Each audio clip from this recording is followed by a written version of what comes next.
Praise lord అందరికీ. Mark సువార్త 4వ అధ్యాయము 24వ వచనంలో దేవుని వాక్యం ఈ విధంగా సెలవిస్తూ ఉంది. మీరు ఎట్టి కొలతతో కొలుతురో మీకును అట్టి కొలతతో కలవబడును, మరి ఎక్కువగా మీకు ఇయ్యబడును అని దేవుని వాక్యం సెలవిస్తుంది. మన దగ్గరికి ఎవరైనా వారి సమస్యలను పంచుకోవడానికి, వారి బాధలు పంచుకోవడానికి వచ్చినప్పుడు అవి మనం శ్రద్ధగా విని, జాగ్రత్తగా విని వాళ్ళ బాధను మనం పంచుకుంటే రేపన్న రోజు మనకి సమస్యలు వచ్చినప్పుడు, మనకి బాధ కలిగినప్పుడు వారితో షేర్ చేసుకుంటే వారు పంచుకుంటారు.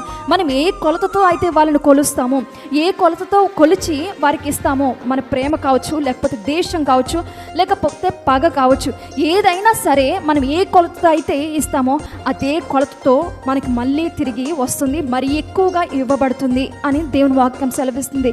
కనుక మంచి కొలతతో, మంచి ప్రేమ సమాధానముతో మంచిగా కొలిచి మనము కూడా మంచి ప్రతిఫలము పొందుకుందుము గాక.